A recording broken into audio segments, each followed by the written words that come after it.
Welcome back to the Fuel Your Legacy podcast. Each week, we expose the faulty foundational mindsets of the past and rebuild a newer, stronger foundation essential in creating your meaningful legacy. We've got a lot of work to do, so let's get started. As much as you like this podcast, I'm certain that you're going to love the book that I just released on Amazon, Fuel Your Legacy, The 9 Pillars to Build a Meaningful Legacy. I wrote this to share with you the experiences that I had while I was identifying my identity, how I began to create my meaningful legacy, and how you can create yours. You're going to find this book on Kindle, Amazon, and as always on my website, samknickerbocker.com. You think there's too many adorable pets in need of homes? Well, we agree. The Animal Alliance wants to reduce the overpopulation out of pure, bleeding heart compassion. Check out the animalalliance.org to help us spay and neuter those little heartbreakers. Welcome back to the Fuel Your Legacy show, and today we have another incredible guest. Man, they just keep showing up, and I keep thinking, actually, I want to talk to that person. I want to talk to that person. I want to talk to that person. I feel so honored to be able to ask questions and be mentored by Fred Cary today. Fred Cary, he actually is a powerhouse entrepreneur and CEO of Idea Pros, a company that guides qualified entrepreneurs through the complexities and pitfalls of the startup world, which is, that's its own world in business. Is how do you get a business started? How do you get it off the ground? And how do you get the culture and the buy-in to make this thing a success? So super, super grateful for you, Fred. Another title that sometimes he gets called is the Dream Business Builder. So Fred, talk to us about, how did you start? I mean, we all grow up a certain way. What were the pivotal moments growing up that kind of led you down this path of becoming a business superstar? Well, thank you for that introduction. It sounds like my mom wrote it, but most of that is true. Let me start at the end instead of starting at the beginning real fast, not to upset everybody's sync here. But the reality is where I am today is really no different than where any of you are. Even if you're just thinking about becoming an entrepreneur, you're just starting this journey, you don't know what you need to do first, you don't know what you need to do next. If you've made a few steps, I'm there with you. And even though I've started 10 different companies and have ownership in 400 companies that I work with now, I wake up every morning wondering what I'm going to do next. That's what the entrepreneurial world is all about.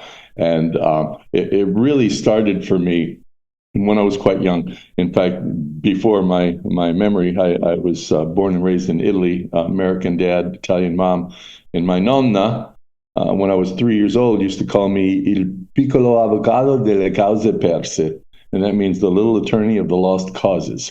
And so even as a child, I kind of stood my ground and I didn't try to be different. I was different. I needed to have my way, and not in a rude way. Just I had a really strong sense of right and wrong, and I carried that with me throughout my life. Now I don't know about you listeners, but I can tell you this, that I always kind of felt like an outsider. I never felt like I really fit in the mold of where you're supposed to be, even though I ended up becoming an attorney and got an executive international MBA, I did that path kind of backward from the way people normally do it. And because I felt myself as being outside, I didn't really think that I would fit well working for somebody else. And so I kind of was almost forced to be an entrepreneur because I didn't think I would fit the corporate structure otherwise. So I created my own business. I created my own mentorship because I didn't have anybody else, and I studied, I looked at other companies that were doing well and trying to dissect what they were. As you can probably tell, I'm not really young. So when I did this, we didn't have cell phones, we didn't have internet, we didn't have any real easy way to find all the incredible information that every one of you can find now. We had nothing. And so I did my work, I did my research, I kind of plotted where I wanted to go with my life, and I went there. I started my first company, not including my lawn business, mowing yards and painting fences and washing dishes and babysitting when I was 16. I started my own first legitimate business at 22, and I haven't looked back since. I've started, as I said, 10 different companies. And every one of the things that I did is basically what you're going through today. A lot of desire, a lot of passion, a lot of imposter syndrome, and a lot of doubt. And that's what we go through when we're ready to start the engine, go towards that first turn, wonder whether we're going to run into the wall or not. I did that repeatedly, and I ran into a couple of walls, but I also had a great number of successes. Probably 80% of the companies I started went on to have successful exits, whether it was by going public, being acquired by public companies, or still being private, but being massive companies at this point in time.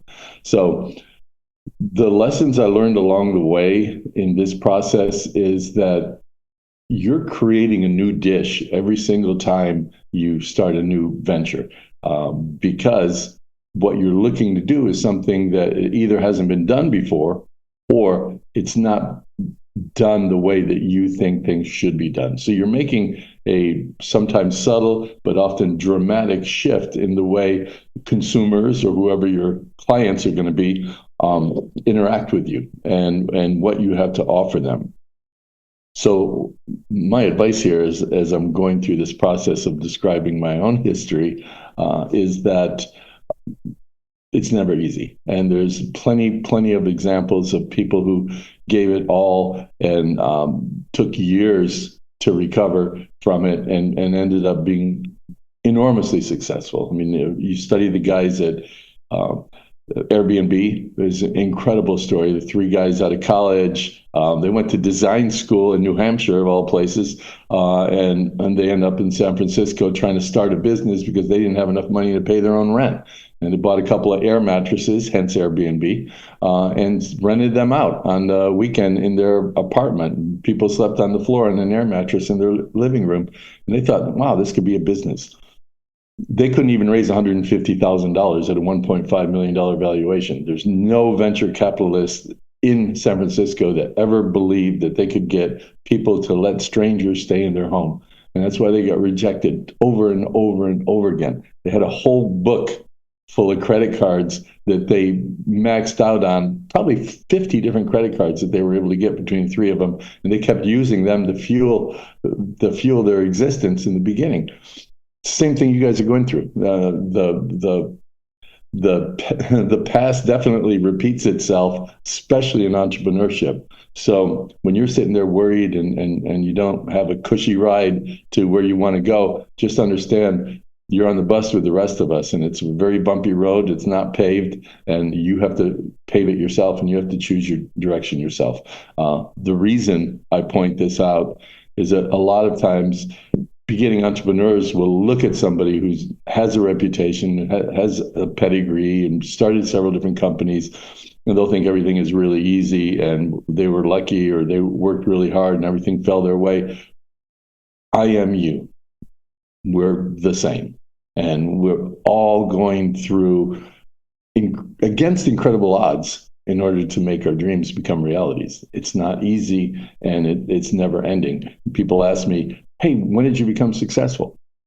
I don't know when that's going to happen. The measure of success for me is waking up in the morning, putting my feet on the ground, having a big smile on my face because I know I've done everything I need to do in my life. I'm never going to get there. And I promised my kids I'd retire by the time I hit 90. I might stretch that out a little further because there's a lot of work to do. So with all of you guys, if you're sitting there and you're a mom working at home or a dad working at home or a couple that is tired of working for the man, as one of my board of directors says, who, by the way, is the man, he's actually the CEO and president of Lending Tree. So, but he got sucked into being the man because he got acquired. But in any event, when you're thinking about making that move, make the damn move. It's not going to be perfect, and it's probably not going to work the first time you do it. You're going to have to change. You're going to have to adjust. You're going to have to figure out, but you can never quit. And that's how I got to where I am today. I never quit. And I have fires to put out now in the business I have now, in spite of how successful we're becoming and how many entrepreneurs want to work with us. Over 100,000 have applied to work with us. But despite that, every morning when I wake up, I have my doubts, my insecurities. I have to look in the mirror and tell myself, hey, you're going to be okay, man. Go do it. You can do this. I have to do that now. And so if you guys are worried about doing that now, don't worry about it. You're not meant to win. None of us are meant to win. We have to grab it and make ourselves win, despite the odds. Wow. We should end there, except for I have so many questions that we're not going to. First of all, just thank you, Fred, so much for your awareness. Before the podcast, you said, who's the listener? Who am I talking to? Because I'm going to adjust this to talk to that person. And I really feel like there's very few people who actually have the ability to do that and the awareness. I meet with a lot of people, and it's very interesting. Once people start to achieve a certain level of success, they actually lose touch with normal life, or at least they don't think that it's worth talking about because they don't want to appear that way. But when somebody can come in like Fred and drop any level of ego and be real about, what do they struggle with? The idea of imposter syndrome is a fascinating thing to me because it's something that I don't feel there's very few people who don't experience it. I feel like everybody, once you, I'm gonna explain this in a different way. We haven't talked about this, but I'm just curious what your perspective is, Fred. But for me, the way I experience life is through a spiritual lens and through a God lens. And I believe that any level, like when I start to reach into that level of godhood and not a self-grandizing, but more of a collaborative, I'm a piece of a greater whole. The more and more success you have, it seems that there's a bigger and bigger recognition of how small you are of a piece of that greater whole. And so I don't think that imposter syndrome ever really gets better. You may have more confidence in ownership of your piece of that whole, but you're also very much more aware of how small of a piece you are in the whole. And so it's this interesting dynamic of, yes, you can create whatever you want, but you always have to remind yourself you're worthy to be part of the whole. And there's so many people who don't feel worthy to be part of the whole. I know for me, when I first experienced this recognition that I was not feeling worthy to be part of the whole, it was my second or third year in business, and I just wasn't experiencing I had come from another career where I was making over $100,000, went into a new career field. There's very similar as far as process and procedure and activities go, but was not as successful. And it was because I didn't believe I was worthy. Had some personal things I was working through. I'd recently got married, wasn't really feeling like I was worthy as a husband, as a new father. There was a lot of insecurities in other areas of my life, and those were translating into my financial life of like not feeling worthy there. And I wasn't aware of this until I got on a coaching call. Thank goodness somebody offered me a free coaching call for 30 minutes I was listening to a podcast and they said, anybody who applies, I'll give 30 minutes of my time. And I was like, oh, I'm the sucker. I'll apply, right? Like I need help, So I reached out to them, and for 30 minutes, they went through, what are my beliefs about myself? And it got to the point where I was like, subconsciously, I didn't believe I was worthy. Consciously, I was like, of course I'm worthy to win. I was telling myself this, but subconsciously, I didn't believe it. And once they brought that to my attention, that subconsciously I didn't believe that, I was like, okay, well, I know how to program my mind. I went and created some affirmations and started brainwashing myself, cleaning out all the trash that was in my brain and putting in good, wholesome things that I was worthy to be a husband, worthy to be a father, worthy to be a businessman, worthy to be a servant to the people around me. And I just started telling myself I was worthy. And that act alone, I believe, tripled my income in the next year simply by changing what I believed about myself. So anybody has that option, and anybody could stop doing that. Like Fred, you could stop telling yourself you're worthy every morning, and you could start telling yourself you're not worthy every morning. And what would that do to your businesses and your life? Yeah, collapse everything. Right. And so no matter how good it is, it can all be gone if you start choosing to believe something different. And the coolest part about that is it can all become your reality if you choose to believe something different. Can't handle the sad sight of homeless pets? The Animal Alliance is working to spay and neuter them so fewer are born into a life of pity. Visit theanimalalliance.org to join our mission of compassionate rejection. So I'm so grateful, Fred, for your awareness and the way you presented that. I want to just highlight two phrases that you said, and then I'm going to start asking some questions here. But one of the things I don't want is to get lost in, and you reiterated it multiple times in different ways, but this one I love. Where I am is no different than where you are. Okay? All of us wake up every morning with the same opportunity. Some of us have a little bit more information about how to maximize that opportunity, but all of us wake up with the same 24 hours. All of us wake up with the sun. All of us wake up with our world spinning. All of us wake up. And if you woke up, that's success. You should be grateful. But then all of us have to make a choice about what we're going to do with our life. And that's the same spot that everyone's in. Fred is in no different spot from that perspective than you are.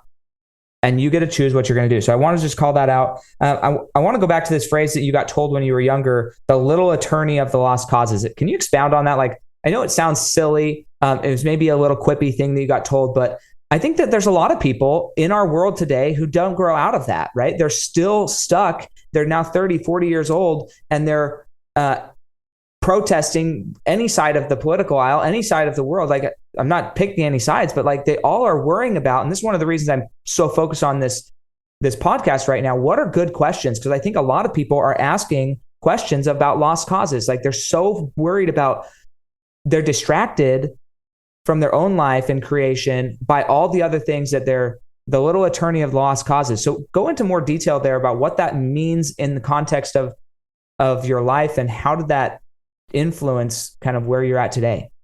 Yeah. And so my grandmother in Italy, il piccolo avvocato delle cause perse, the little attorney of the lost causes, I think she, in this particular case, meant it very affectionately, because I'd always stand up to my daughter, I was going to say my daughter, I have two of them. I was standing up to my father, who was kind of a bully, and I didn't back down from him even when I was little, even though I knew I was not going to get my way. And I think what Nonna was trying to say, that you're going to push what you think is right, regardless of whether you have a chance of making it happen. And that's kind of the attitude that I carried with me. It's not that I worried about those things. It's I worried about what was right or wrong, or what I was meant to do, or what I felt obligated to do. I refer to other people who are quite famous a lot of times simply because they've gone through the same journey that we go through. And Elon Musk, when he started both SpaceX and Tesla, and he's on interview, you can see it, he gave each of them less than a 10% chance of making it. Each of them. And in fact, at the end of 2008, he took the last $90 million that he had from PayPal and gave 45 to SpaceX and 45 to Tesla, and ended up sleeping on friends' couches because he had no money left. And it was the end of 2008 that he almost went bankrupt. But his reality is such that even though it was a lost cause, less than 10% chance of making it, it was so important to him that he was going to do it, even though he was the little attorney of the lost causes. And those lost causes are both highly profitable businesses to date now. And I think that's what Nonna meant. But we do get occupied with things that we can't control. And that's one thing that you need to avoid. 95% of what we worry about never happens, whether we can control it or not. 95% of what we worry, am I going to be a good dad? Am I going to be a good husband? Do I deserve this? The fact that you're thinking of those things means you're going to be a great dad, and you're going to be a great husband, because you're worried about those things. It's the ones of us that go pompously throughout our lives, not worrying about any of that shows that we're not empathetic enough to care. And so if you have your own little lost causes, just pat yourself on the back and know that, you know what? I'm going to make this. It's going to happen. I am deserving, and I'm going to work my butt off until it happens. Awesome. Hey, thanks for clarifying that. I wasn't sure what the phrase meant. I appreciate that it's a more positive phrase, actually. Like, what do you feel passionate about? What do you feel is important? And what are you going to work for no matter what? I was on call yesterday with I don't know if you know who Dan Clark is, but great world-renowned speaker. And one of the things he said on the call was he was kind of teaching a college course about public speaking. And he said, really, like, what I want to know is what would you be willing to drive 5 hours one direction for 30 minutes to share about for free? Like, that's what I want to know. That's what his college, he wanted their final project to be a speech about. Like, what are you so passionate about that you would go into debt, you'd do everything just to share this message with somebody? And it's worth it to share the message to a few people 5 hours away because you're that passionate about the message. You're not looking for anything in return. And I think that that's a good way to gauge life, and to at least a good question to consider. What am I passionate about? What do I really feel is an injustice, or is something I could have a solution on? Because another thing you said in here was a lot of the reason you do something, like you're creating a new dish, and it may be a dramatic new dish, it may be just a subtle new dish, but the best way that I found to identify what should I work on next in my life is, well, what do I see as something that isn't working the way I believe it should work, that I actually can make an influence on? There's lots of stuff in the world that I'm like, I don't like the way that works, but I'm also really grateful that politics is a good example. Like, I don't love all things about politics, but there's no chance you're going to find me in a politician's seat. Like, I have no desire, so it's like somebody has to do the job, I guess, like, do I agree with everything that's being done? No, but somebody chose to do that, like same with military. I'm so grateful for people who choose to be in the military. Like, I will do anything for you. Right. I'm so grateful. I'm so grateful that that doesn't have to be my lot in life. And it does not interest me. So I'm grateful that there's people who it does interest and want to do that. And I can just respect. Do I agree with everything they do? Not necessarily, but it's a lot better than if I had to do it. Police officers, there's a lot of these roles in this way. And I felt that way as a child. I didn't really like the way my parents parented me as a child. Now, as an adult, I'm so grateful with a new perspective. I'm like, man, my parents were rock stars. They did so good. At the end of the day, we were taught to be trusted, have integrity, work hard, like all the things that really matter in my life. One of the phrases that I had posted on our wall growing up was on an orange sheet of paper. And my second oldest brother told me that he learned it from my dad. I don't know where it actually came from, but it said, it's better to be trusted than loved.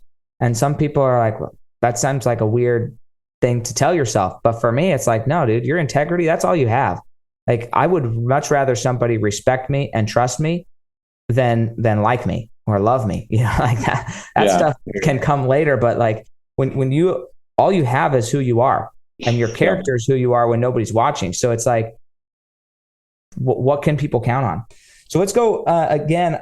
When you say you always felt like an outsider, how did that affect your, at this point, you might say in some circles, you're the ultimate insider. You're part of 400 different companies. You're very successful. You are the ultimate insider. Explain how is that feeling like an outsider influenced how you interacted and maybe helped you develop skills that you wouldn't have otherwise developed? Yeah, it's all about infrastructure, and it's all about support systems and connections, right? And if you look at the data, you'll see that, well, number one, everybody wants to be an entrepreneur, right? All you folks listening in this show, whether you're just dipping a toe in or whether you're all in, you have $1 million company, you can't figure out how to get to the next level. We all want to be entrepreneurs nowadays. But if you look at the data, the entrepreneurs that are multimillionaires and billionaires that classify themselves as entrepreneurs, they all, for large part, went to very prestigious schools. Over 60% of them have advanced degrees from those schools. And they have professors that can pick up the phone and call any number of VCs in Silicon Valley and get $10 million for a paper napkin idea.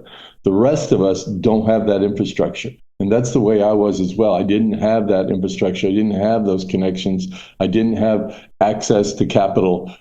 So I really had to create everything from the ground up and learn on my own.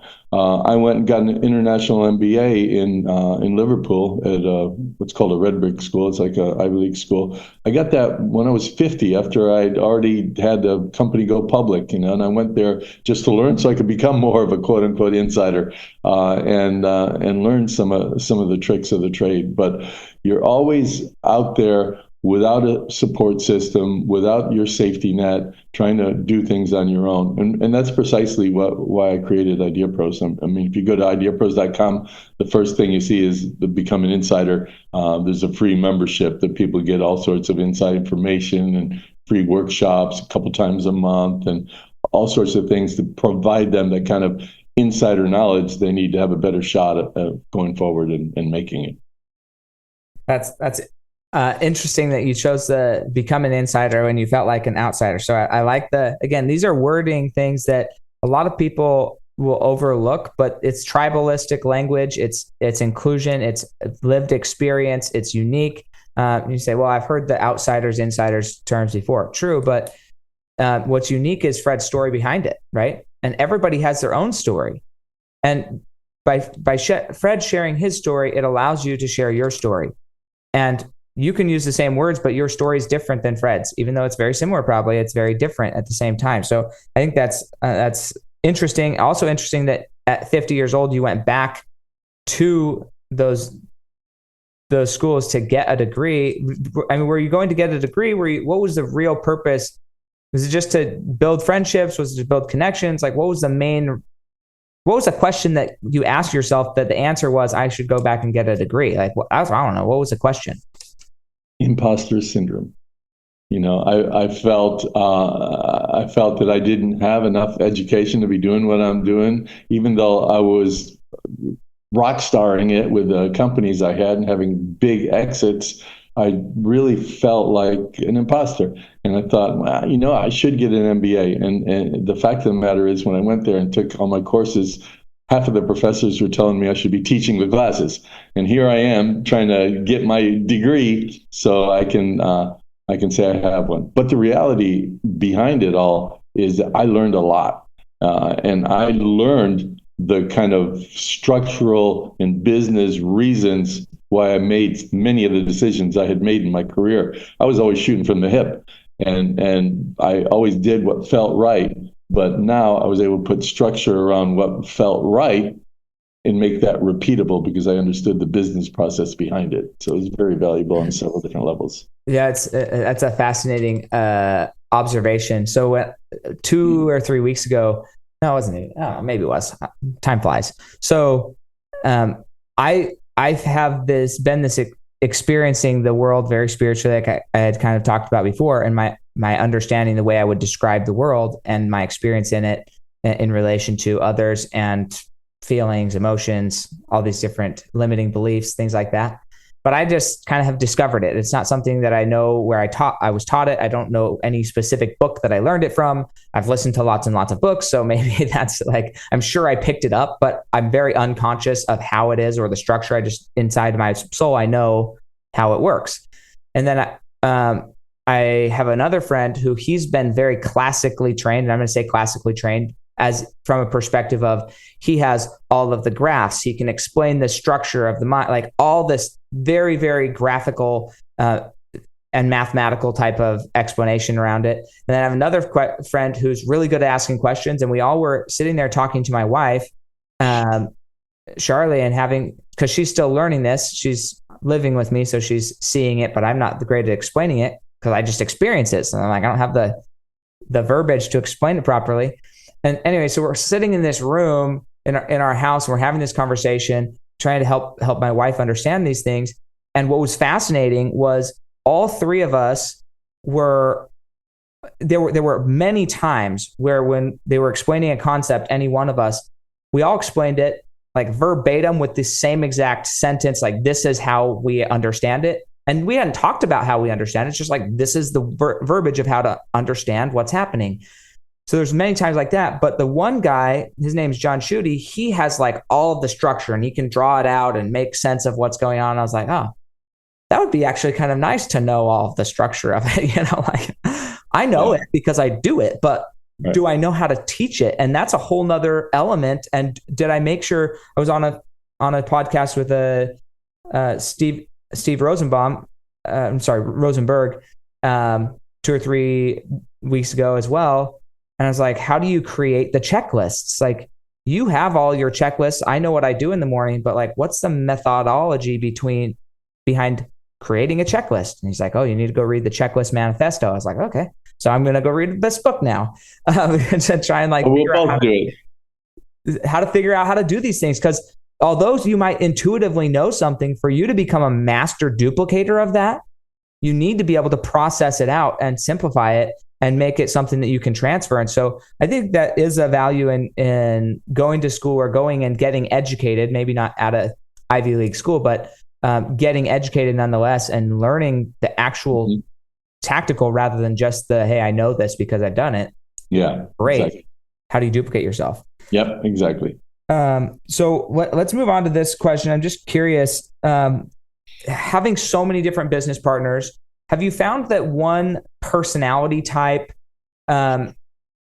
is better for you to be in business with? I mean, 400 business partners, I have 11 siblings and we're all very different personalities. So I can't imagine that all 400 businesses or business partners that you have are all the same type of person. But I'm curious, have you found that some of them you align better with, you feel like you can communicate better with, like you get along better with, and then there's other businesses that you're part of, but you're just like, it's not really my thing?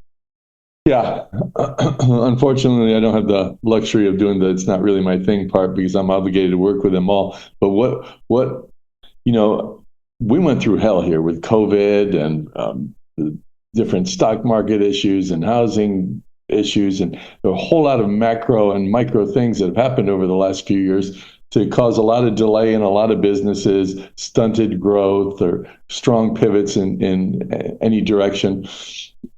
And the people that I believe are going to have the biggest chance of making it, the people that work with me, are the ones that take ownership. Like if the world is on fire, they're not the ones calling me saying, hey, we're 3 weeks late in development. They're the ones calling me and saying, what can I do to help? I understand you must be going through hell. What can we do together to make this better? And so when you're ready to take ownership, when you're ready to persevere, when you're ready to look at every failure as an opportunity to go to the next step and learn, then you're going to make it. And those are the ones that I really, really bond with, because I know that once I hand over the reins, they're going to go, and they're going to go hard. Others, every time you come to a bump in the road, you're going to stop and wait for that bump to go away. The bump doesn't go away. It only gets bigger. And so I would say that of the 400 companies that I'm associated with, it's going to be 20% that are going to make it.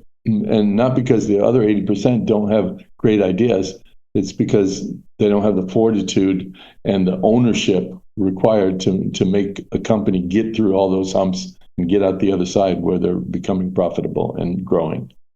And when you say make it, do you mean by, again, I don't really know your full position as far as what the expanse of all your careers and the way you run your businesses, but are you more operating from almost like, I'm going to use a popular term, like a Shark Tank type thing, where you're an angel investor, where you're coming in and you're your venture capitalist, or are you more partnering on a deeper level where you're actually creating businesses just because you want to create business and you have partners?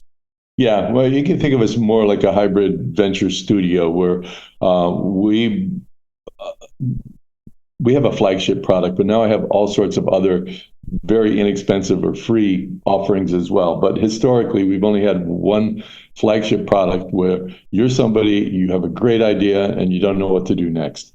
And they'll come in, we'll actually partner together, we'll become a co-founder with them, and they'll make a contribution to the company. It's typically around $100,000. Not cheap, but it's about 20% of what you're going to spend to do this all on your own, from the idea stage to a nationwide launch.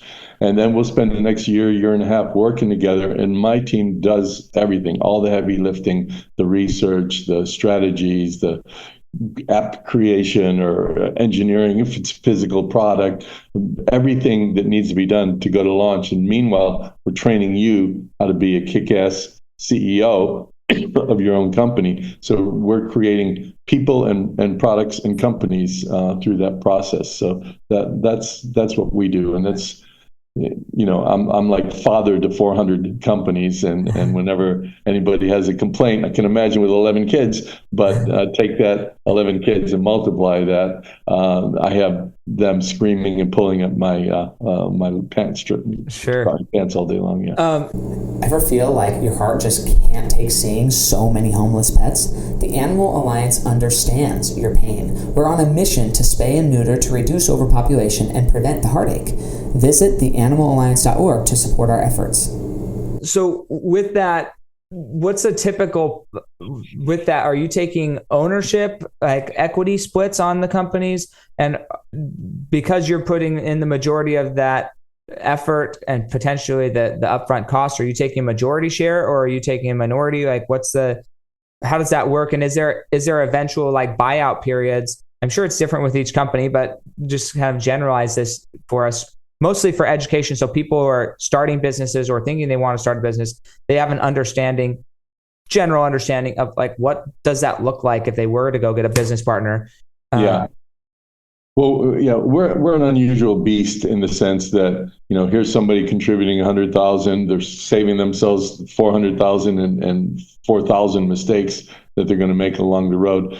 Well, we take like 25 to 30%, and I've had people say that to me, why aren't you taking a majority percent? Because you're doing all the heavy lifting, and it's your connections that are going to give access to capital afterwards when they're ready to launch. But that's the way we do it, and we're counting on that entrepreneur to grow enough to become a leader and to build a big organization that we can exit from at some point. So it's very much kind of a venture studio type play. But I found that for the last year, I didn't take any new partners because what we were doing was broken. And it was broken in the sense that we had, as I said, about 100,000 applications, and we could only help 400 people. And that's because there's so much heavy lifting involved. But every one of those 100,000 people fashioned themselves as an entrepreneur that needed help. And we just didn't have little bits of help. We just had this big all-in thing. And so now, over the last year, I completely compartmentalized everything. If you need help with funding, we'll help you. If you need the initial research to figure out what your strategy should be and whether this is a good idea and how to execute it, we can help you. On those lines, different little components of what you need to do. If you just need help launching, we can help you. So we broke up all these little packages to try to help the majority of the 100,000 people and more who want to work with us.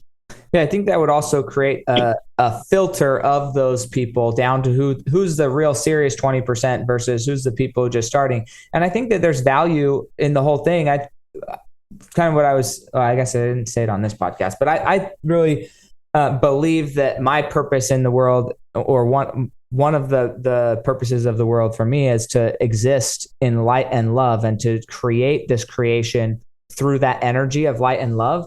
And there's other individuals who feel that they're best suited to create this same type of creation, but from an energy of motivation rather than inspiration. And you need both, right? Different people are at different stages in their business, and there's not like right or wrong. It's, hey, how do we approach people where they're at? And that's something that, just like Fred did at the very beginning, he said, hey, who am I talking to? How do I approach them where they're at? So I appreciate that.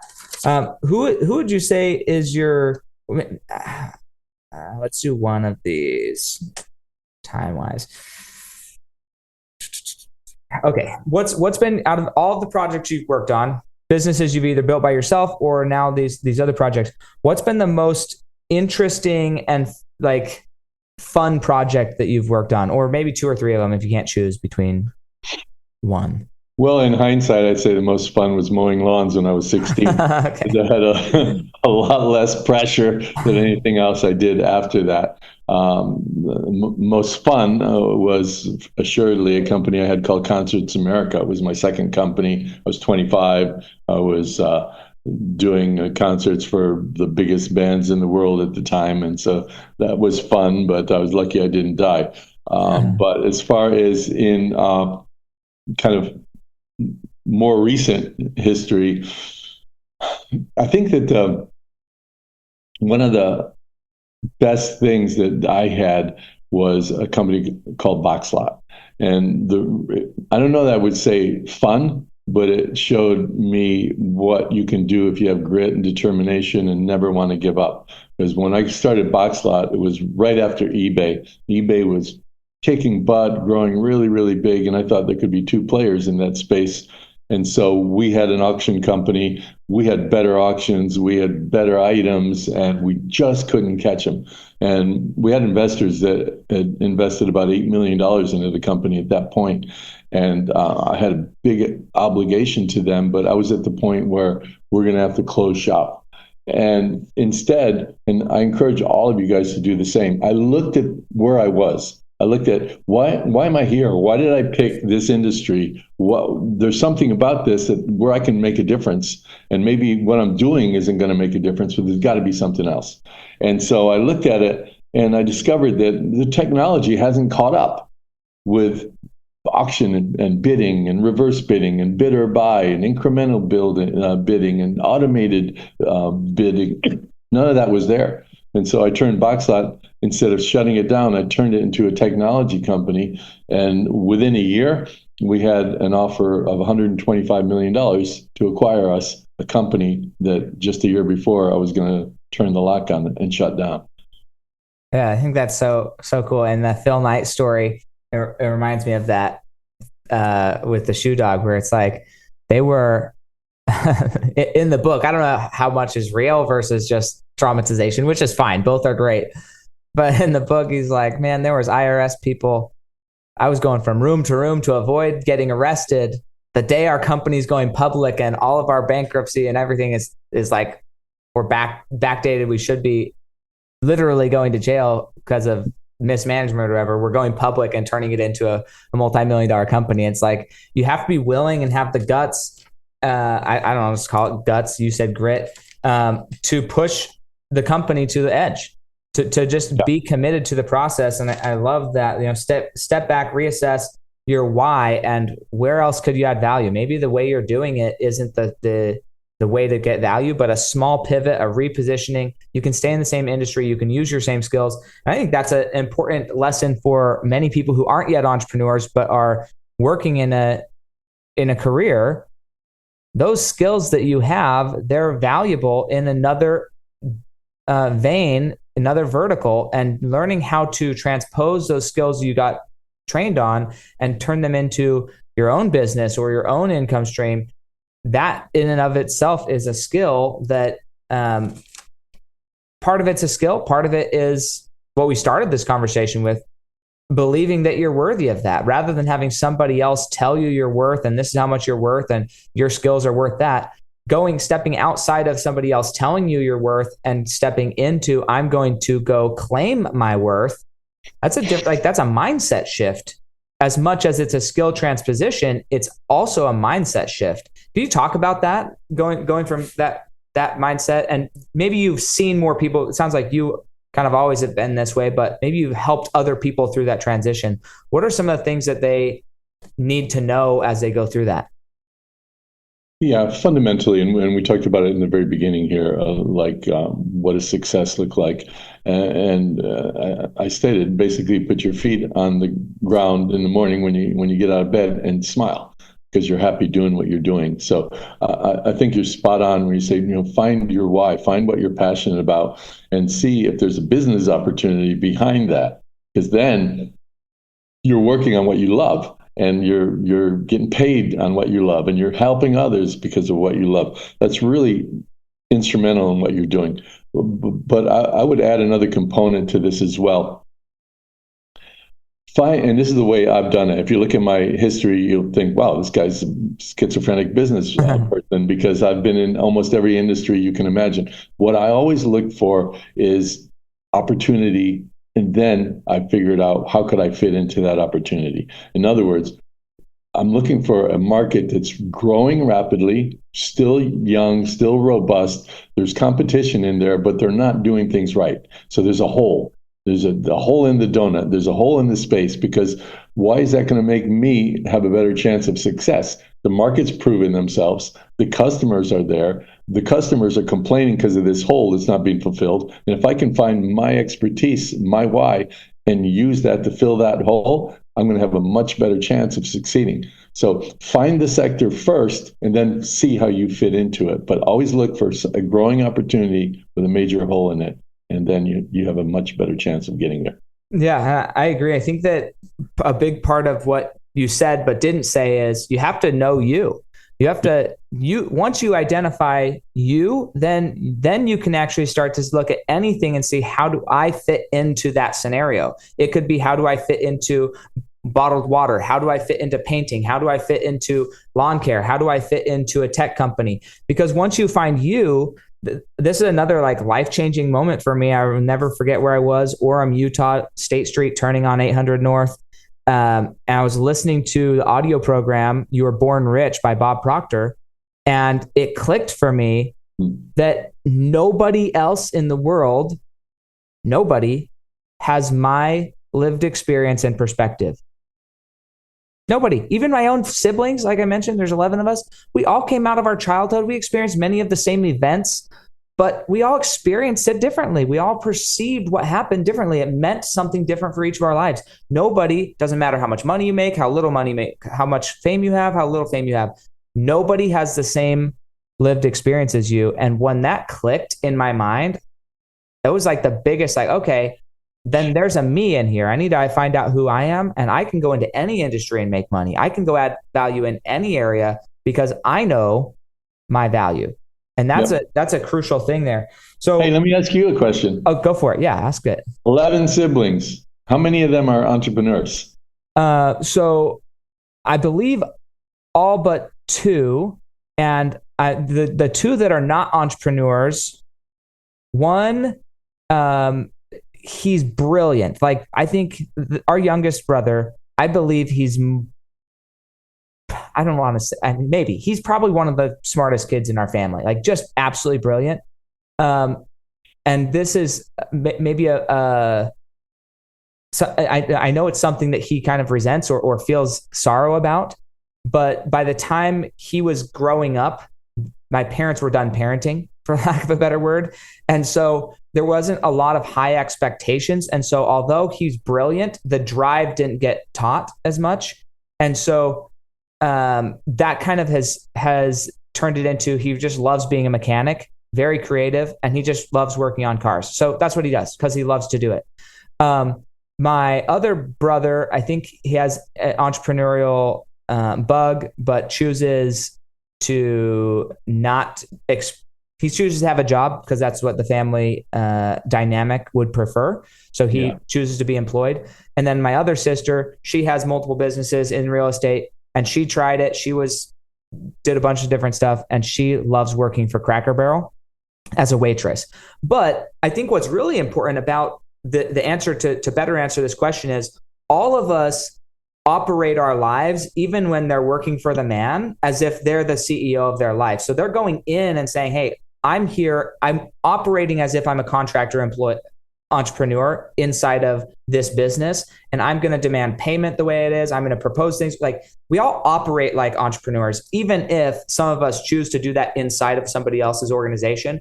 I think the mindset of every one of us is very much entrepreneurial. And that's another highlight. You don't have to go take all the risk if you don't want to. There's a thing called an intrapreneur, and those are just as valuable. Like, if you would rather go and develop yourself inside of somebody's organization where not all the risk is on you, there's still a lot of those same skills that are employed, and you need good entrepreneurs in your business.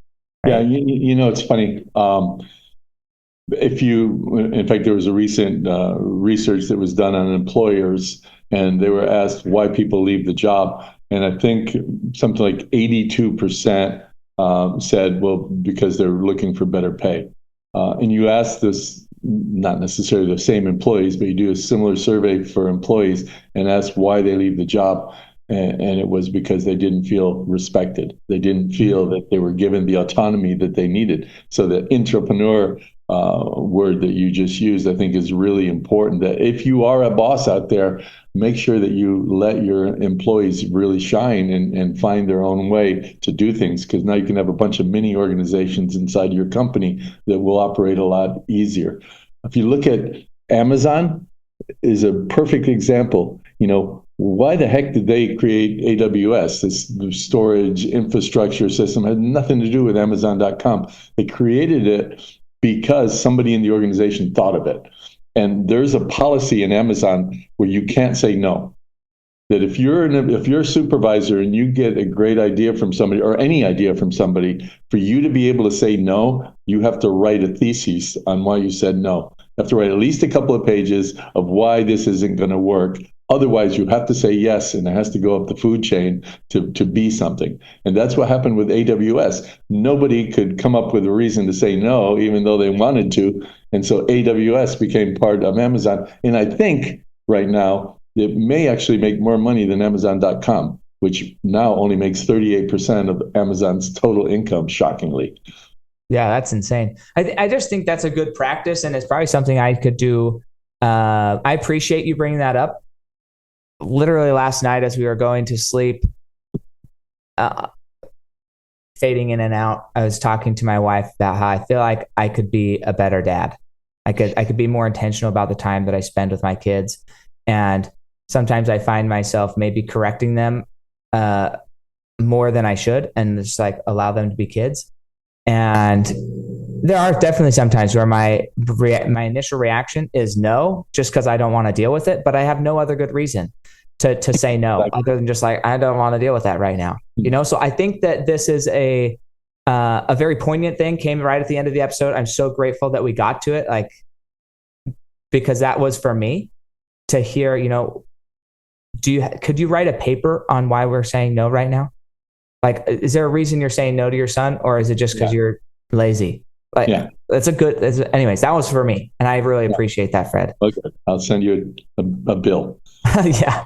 Hey, well, we've gone over our time, but I so appreciate you. If somebody wanted to get in touch with you, can you share the website again? It's Idea Pros. Is it ideapros.com, or where are they going? Yeah. So if you're an entrepreneur, want to be an entrepreneur, if you go to ideapros.com, the very first thing that you're going to see is an opportunity to become an insider, completely free. You click on it. I'm going to send you, for the first 7 days, I'm going to send you a different tip every single day on what it takes to launch a successful business, and about a 20-minute video of me talking about each one of those 7 things. And then we have a weekly newsletter that covers different subjects every week, and 2-3 times a month we have these free workshops, couple-hour workshops, teach you how to raise capital, how to market better, how to really understand how to resonate with your customers or your investors or whoever you need to resonate with.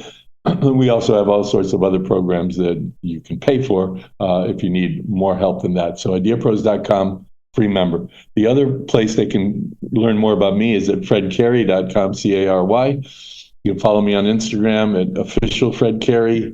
As I said, I have over 500,000 followers there, and I provide personal development and entrepreneurial advice every day.